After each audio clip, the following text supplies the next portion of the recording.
Friends, जब भी आप कोई काम करते हैं तो उस काम के सक्सेसफुल होने के लिए या उस काम के रन करने के लिए सबसे ज़्यादा जो ज़रूरी चीज़ है वो है उस काम को करने की कैपेबिलिटी का आपके अंदर होना।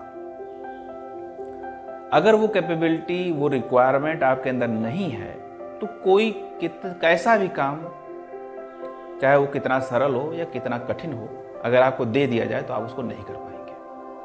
फ्रेंड, एक इम्पॉर्टेंट बात है कि एक बिजनेस कभी भी एक बिजनेसमैन को नहीं बनाता। हमेशा एक बिजनेसमैन ही बिजनेस को बनाता है। एक अच्छा लीडर ही लीडरशिप को जन्म देता है। एक विश्वास, एक रिवॉल्यूशन को जन्म देता है। ऐसा क्यों? ऐसा इसलिए क्योंकि अगर कोई बिजनेस आपको दिया जाए करने के लिए, चाहे वो कितना भी इजी हो, कितना भी उसमें प्रॉफिट हो, लेकिन अगर आप बिजनेसमैन नहीं हैं, you can not run it. तो कहने का मतलब ये है कि जिस दिन आप एक अच्छे बिजनेसमैन हो जाते हैं, बिजनेस जो है वो अपने आप आपके पास आता है। बिजनेस अपने आप खड़ा कर लेते हैं। बिजनेस जो है वो अपने आप आपको फॉलो करता है। एक नहीं, कई बिजनेस आप अपने आप रन करा लेते हैं। लेकिन ये तभी होता है जब आप एक बिजनेसमैन होते हैं। एक बिजनेसमैन की जो क्वालिटी, जो योग्यता होती है, पात्रता होती है, अगर वो आप में है तो आप ऐसा कर लेंगे। इसी तरीके से एक लीडर में जो क्वालिटीज होती है, जो योग्यता होती है, अगर वो आपके पास होती है तो believe me, people follow you. लोग आपको अपना नेता मान लेते हैं।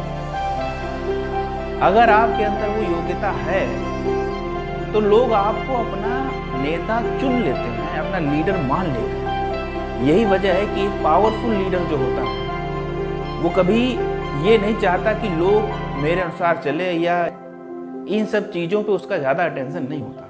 ये जो कॉन्सेप्ट है, ये जो लॉजिक है, ये सिर्फ लीडरशिप बिजनेस में ही सीमित नहीं है। आप देखिए, आप जिस दिन एक अच्छे इंसान बन जाते हैं, आपके पास सुख सुविधाएं अपने आप बढ़ने लगती हैं। आपके दुख कम होने लगते हैं, अपने आप कम होने लगते हैं। उसका कारण है क्योंकि आपके अंदर सुख को पाने की योग्यता आ जाती है। आप सुखी हों, आपके अंदर, आपके पास हैप्पीनेस आए, इसके लिए सबसे पहली रिक्वायरमेंट ये होती है कि if you are a good person, तभी आप हैप्पी हो सकते हैं, तभी आप सुखी हो सकते हैं। और ये देखा गया, इसको कहीं ना कहीं आपने पढ़ा होगा, देखा होगा, आपकी समझ में आई होगी ये बात कि जो जिस तरीके की सोच रखता है, उसका इंटेंशन जैसा होता है, उसी टाइप का इंसिडेंस, उसी टाइप की जर्नी और उसी टाइप की चीज़ें उसके पास आनी शुरू हो जाती हैं। यही वजह है कि जो सबसे बड़ी कोशिश होती है एक सभ्य समाज की, वो एक अच्छे इंसान को पैदा करने की होती है, एक अच्छे पर्सनालिटी को पैदा करने की होती है। Thank you very much. Meet you in next video.